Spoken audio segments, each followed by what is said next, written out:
Ciao ragazzi e benvenuti sul mio canale. Con questo video non ho minimamente paura di esagerare nel dire che una volta visto fino alla fine questo video vi farà cambiare idea su tutto quello che conoscevate finora.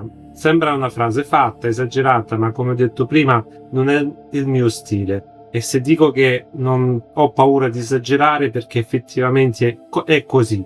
Si tratta di unire il concetto biologico del nostro corpo, un argomento su cui sono abbastanza preparato visto i miei studi accademici e universitari nel settore. Quindi unire il concetto medico, biologico, fisiologico del nostro corpo con il concetto della connessione con la natura stessa, che ovviamente non è un'idea innovativa questa, è solo il modo in cui viene fatta e la dimostrazione effettiva dell'unione tra ciò che possiamo definire il cuore, ma non nel senso romantico, neanche nel senso filosofico, ma il cuore in quanto organo che oltre a eseguire le sue funzioni vitali,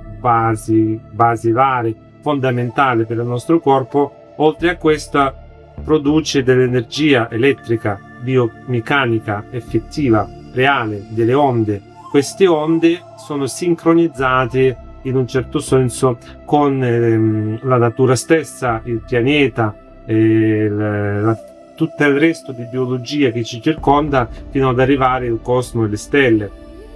Ecco, questa unione, oltre a dimostrare ulteriormente che tutto è connesso, dimostra inoltre come in questo modo viene prima di tutto percepita e poi realizzata la nostra stessa realtà, cioè come possiamo influirla in senso sia positivo che negativo, attenzione, e proprio per questo motivo ci sono stati anche grandi studi finanziati anche dai servizi segreti, proprio perché attraverso conoscenza di questo fenomeno, attraverso lo studio profondo e approfondito di questo fenomeno, si possa controllare, non in senso classico controllare le menti, ma decidere la realtà stessa delle persone e delle masse, cioè come viene percepita questa realtà e poi a sua volta interpretata e riscritta in un certo senso, come in termini diciamo più moderno, renderizzata da noi stessi attraverso un meccanismo indotto che però a noi sembra un meccanismo naturale derivato da noi stessi, cioè naturale, che invece non lo è. Ecco, capendo tutto questo, qual è l'utilità? Innanzitutto capire proprio come avviene tutto ciò, che non sono solo frasi fatte o belle parole o teorie complottisti o comunque così sensazionalisti, ma oltre a capire che comunque alla base di questo ragionamento ci sono studi scientifici finanziati di accademici, medici, fisici, filosofi, diciamo multidisciplinari come studio, ma soprattutto poi a come poter in un certo senso difendersi e cercare di essere padroni della nostra realtà e della nostra percezione e non vittime o esecutori passivi della nostra stessa realtà. Ecco, per questo dico che questo video è probabilmente uno dei video più importanti che vedrete nella vostra vita o comunque nel vostro percorso attuale della vostra crescita personale, ognuno di voi. Per questo io vi chiedo anche di iscrivervi ovviamente al canale se non l'avete ancora fatto, mettere questo famosissimo mi piace, il like. Purtroppo sono costretto in un certo senso figurativo ovviamente a chiederlo, condividere questo, scrivere i vostri pensieri. Questo oltre a migliorare diciamo gli algoritmi famosi di YouTube per diffondere il video, ma aiuta anche a condividere i vostri pensieri con i miei e con altre persone, creando un dibattito, una comunità per approfondire e diffondere queste tematiche, aprire le menti, che è fondamentalmente l'obiettivo principale di questo video. Quindi inoltre vi chiedo una cosa che non chiedo quasi mai, ma in realtà è importante: iscrivervi anche alla mia pagina Telegram, dove io posto ulteriore, è come un blog personale dove io posto ulteriori riflessioni, ulteriori articoli miei personali, ed è un punto di contatto tra me e voi, più diretto, più naturale, e il meno censurato alla fin dei conti, perché comunque è uno dei unici social rimasti in Occidente che non viene censurato di fatto. Quindi senza perdere ulteriormente il vostro tempo, vi invito a guardare fino alla fine questo video. Come dicevo, è fondamentale, non sto scherzando. Buona visione, ragazzi. Si chiama realtà metafisica. La questione è che quando questa realtà si rivela gradualmente a noi, iniziamo a notarla sempre di più. Tuttavia, ci sembra di vedere non una, ma diverse realtà. In realtà non si tratta di realtà diverse, ce n'è solo una, semplicemente molto vasta. Si può in qualche modo accelerare questo processo? Sì, è possibile. A questo scopo si usano tecniche speciali che spostano il sistema nervoso in una modalità di funzionamento più veloce. Poco dopo queste parole se ne andò. Nel 1979 Isaac Bentov volò in Giappone per incontrare i più grandi scienziati del mondo e condividere le sue scoperte sulla natura della realtà. Ma il suo volo da Chicago a Los Angeles non raggiunse mai la destinazione. L'aereo si schiampara. Una strana coincidenza. Un uomo che ha passato anni a studiare i misteri della coscienza muore proprio prima di condividerli con gli altri. In seguito le opere di Bentov furono scoperte in documenti della CIA declassificati, che avevano cercato di spacciarle per proprie. La fisica moderna sta appena iniziando a studiare queste idee nell'ambito della teoria quantistica dei campi. Ma Bentov non era un fisico, descriveva l'universo come un enorme ologramma in cui tutte le parti sono interconnesse e contengono informazioni sull'intero sistema. Immagina solo, se la nostra realtà è solo uno dei tanti stati di questo ologramma, allora la morte in sostanza non esiste. Stiamo semplicemente cambiando stato. L'anima è un deposito di tutte le informazioni che raccogliamo durante la nostra vita. Lascia che ti mostri un altro diagramma. Qui abbiamo diverse persone.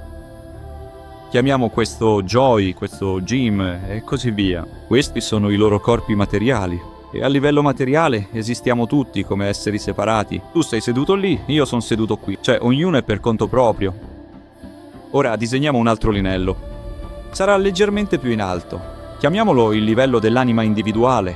Qui comincia a emergere qualcosa di oggettivamente comune tra le persone. Immaginiamo che le anime di due persone si estendano all'infinito e disegniamole così.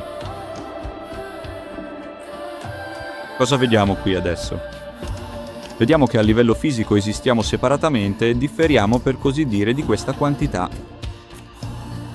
Ma a livello dell'anima individuale vediamo che le sfere di consapevolezza della prima e della seconda persona si sovrappongono in modo significativo, cioè queste persone sono in un certo senso anime affini, le loro anime, per così dire, si sovrappongono l'una all'altra. Ora disegnerò un'altra linea. Questo è un livello ancora più alto di sviluppo dell'anima. Si potrebbe dire il livello del nostro sé superiore o della nostra anima collettiva. A questo livello una persona è consapevole del proprio sé superiore fino a questo punto e un'altra è consapevole di se stessa fino a quest'altro punto. Come puoi vedere, ora c'è ancora più in comune tra loro. Ma a livello più alto non differiamo affatto l'uno dall'altro. Lì siamo assolutamente identici, perché a questo livello le nostre anime si sovrappongono quasi completamente. Ognuno di noi diventa onnipresente, poiché esistiamo simultaneamente ovunque e in ognuno. Questo stato è una forma di esistenza per esseri spirituali altamente evoluti, che vengono anche chiamati dei. Quindi risulta che siamo presenti su tutti i livelli contemporaneamente? Sì, esattamente. Ma semplicemente non ne siamo consapevoli. Quindi, secondo te, percepirci come esseri separati è vero solo per un livello della realtà? Sì, è proprio così. Ma quello era solo l'inizio. Bentov non si è limitato a studiare solo la natura della coscienza. Ha cercato di spiegare come il cuore e il cervello interagiscano fisicamente con il mondo circostante. Le sue conclusioni erano sorprendenti. Ed è qui che diventa interessante. Facciamo un esempio semplice. Immagina che durante una cena uno dei figli della famiglia, diciamo un ragazzo di 15 o 16 anni, guardi in un angolo della stanza e poi dica alla madre: «Mamma, guarda, la nostra defunta nonna è lì in piedi». La madre si guarda intorno sorpresa e naturalmente non vede nulla.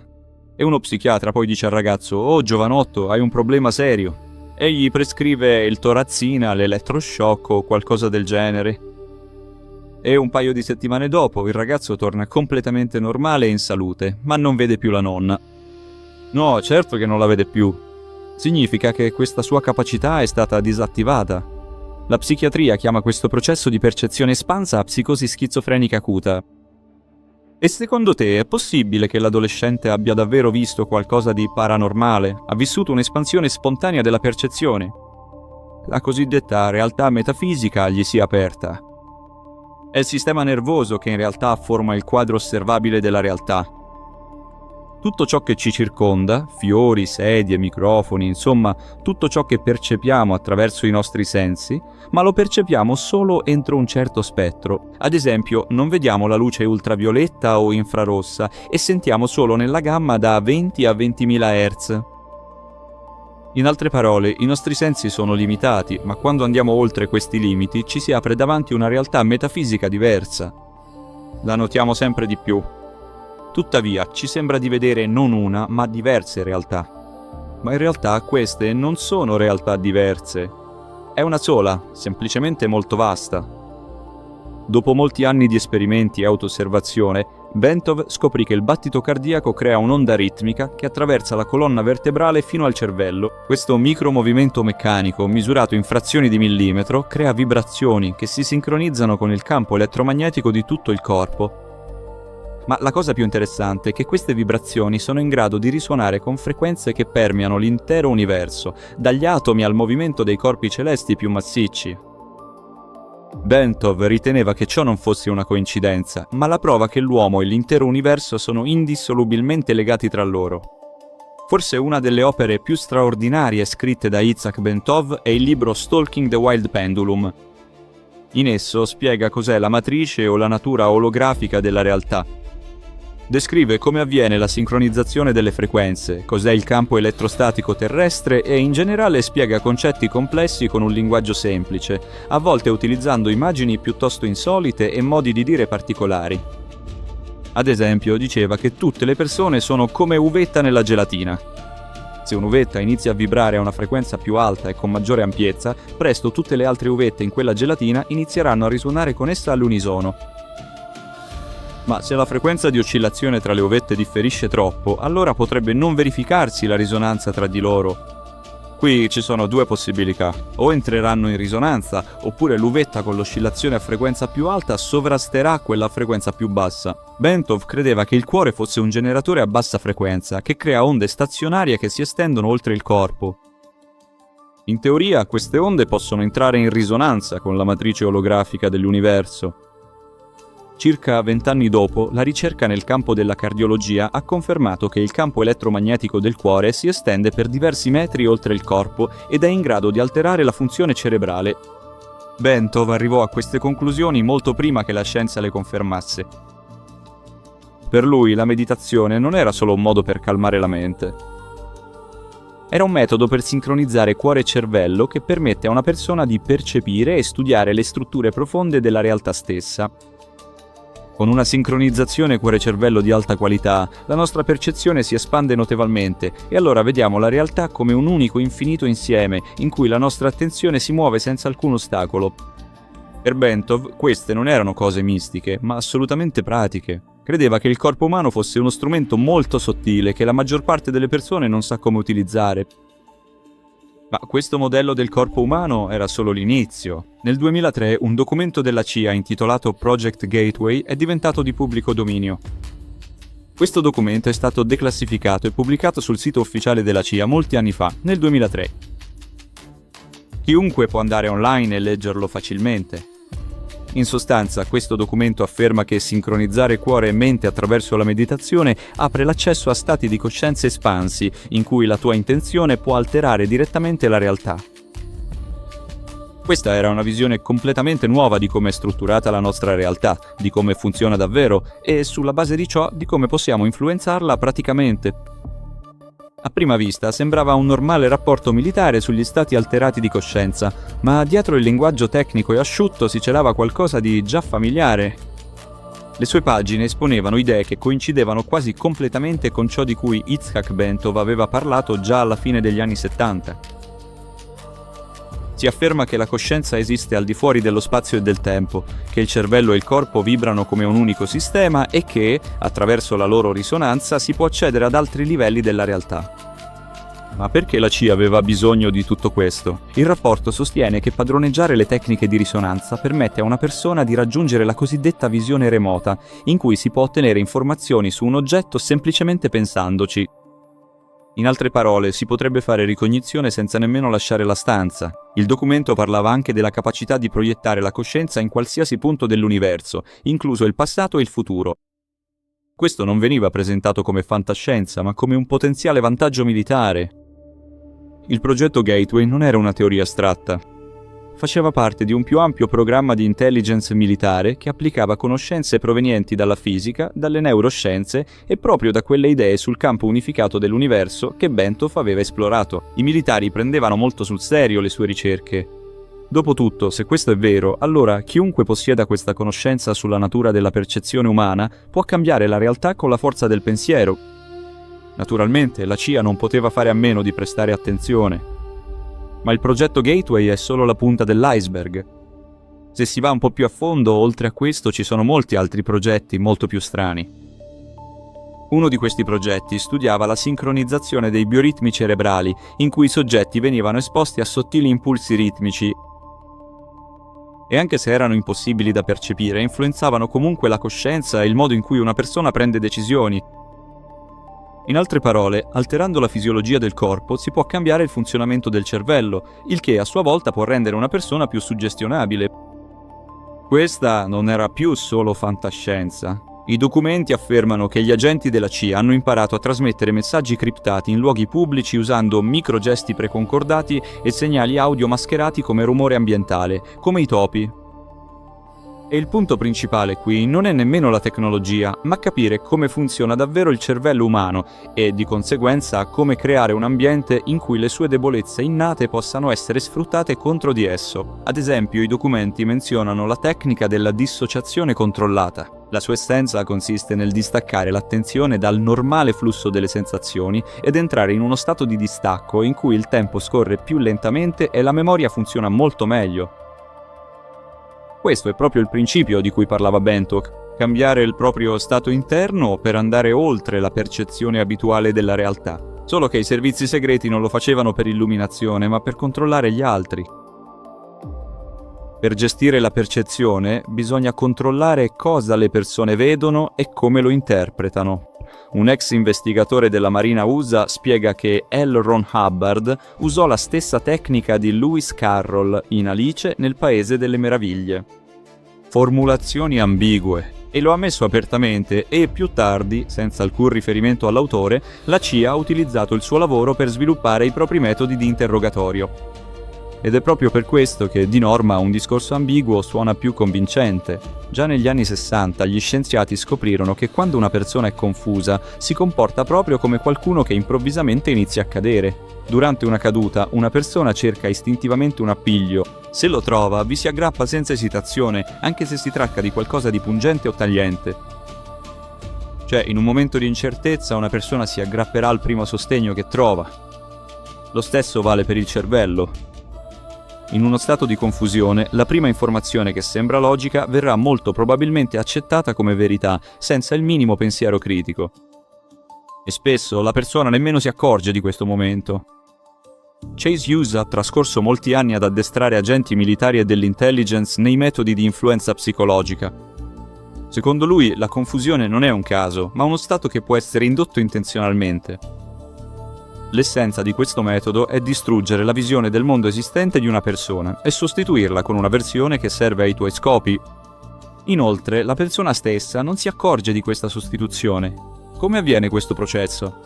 Per prima cosa bisogna indurre una sensazione di confusione. Per farlo si dicono alla persona diverse affermazioni che si escludono a vicenda. Mentre la loro mente razionale cerca di dare un senso a queste affermazioni, viene suggerita loro un'idea specifica. Poi questa idea viene arricchita con vari simboli, combinazioni di colori e persino il modo di parlare per confondere ulteriormente la mente razionale. Col tempo le convinzioni della persona iniziano a cambiare, ma lei pensa che ciò avvenga in modo naturale e apparentemente spontaneo.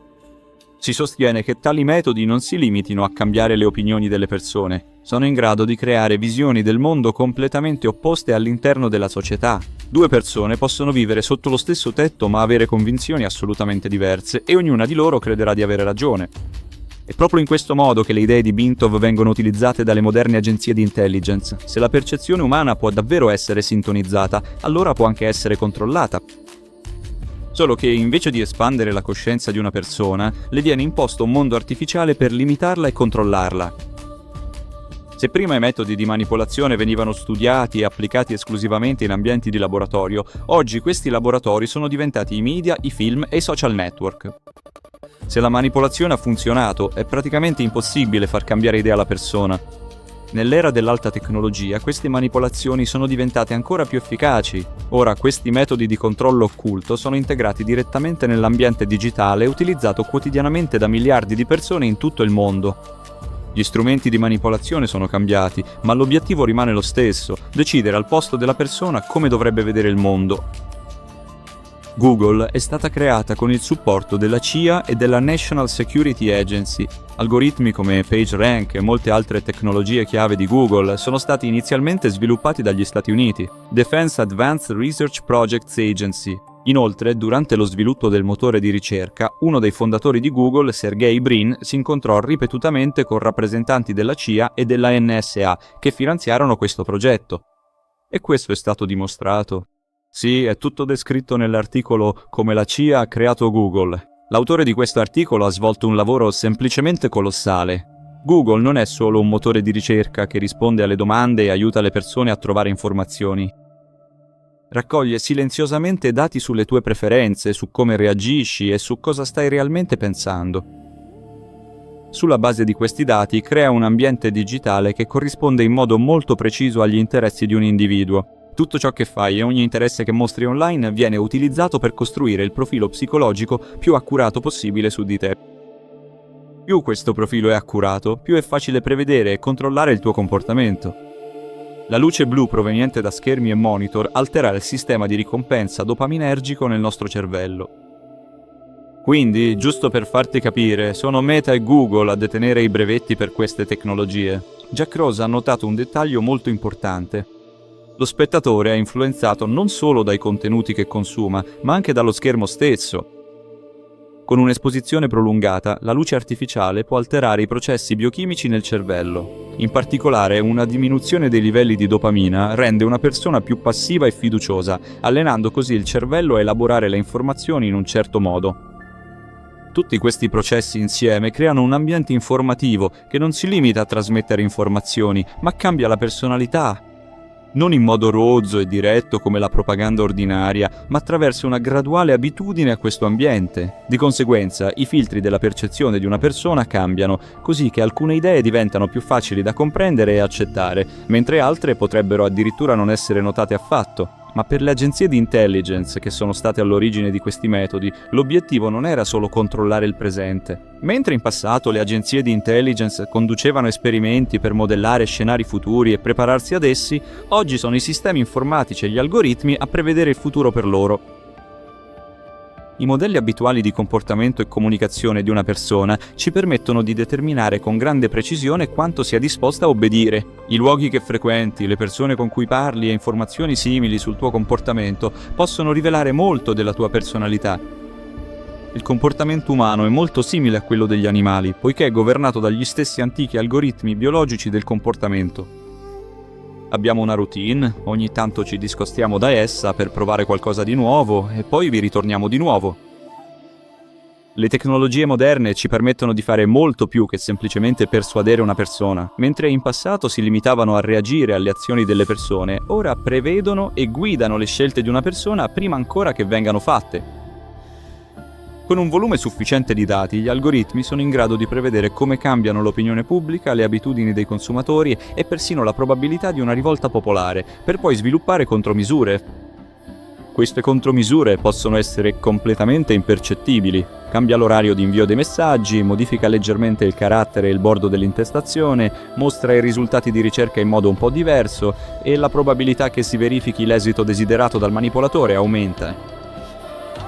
La manipolazione funziona perché tutto appare naturale. Il nostro cervello non si limita a reagire al mondo che ci circonda, ma analizza gradualmente il presente e forma una percezione della realtà basandosi sulle esperienze passate. Grazie a questo meccanismo siamo in grado di riconoscere le emozioni degli altri. Ci sembra di guardare semplicemente il volto di una persona e, come se fosse un libro, leggere la sua espressione per capire quale emozione stia provando. Ma in realtà il cervello sta eseguendo un calcolo complesso. È proprio in base all'esperienza passata che assegna un significato o un altro all'espressione facciale di un'altra persona. Tutto è interconnesso. I dati ci permettono di fare previsioni, le previsioni plasmano il contesto e il contesto influenza ciò che una persona considera reale. Questo significa che le stesse piattaforme digitali che ci mostrano notizie e intrattenimento possono allo stesso tempo cambiare la percezione di milioni di persone, facendola sembrare naturale, logica e a volte persino una loro decisione. Gradualmente l'influenza diventa sempre più specifica. Ogni click, pausa o scorrimento aiuta il sistema a prevedere il comportamento umano con maggiore precisione e a manipolarlo in modo impercettibile, sottile e con il minimo sforzo. Più il sistema ti conosce, meno deve sforzarsi. Con una manipolazione perfetta una persona non si rende conto di essere controllata. Fa volontariamente ciò che altri hanno di fatto deciso per lei e poiché tutto questo funziona sulla base della probabilità, il sistema non deve adattarsi a tutti. Basta influenzare solo una certa percentuale della popolazione, poi l'intera società inizierà a cambiare nella direzione desiderata. Ma se la realtà può davvero essere controllata in questo modo, allora la domanda principale non è chi controlla il presente, ma chi è in grado di calcolare e determinare la tua scelta prima ancora che tu ci abbia pensato.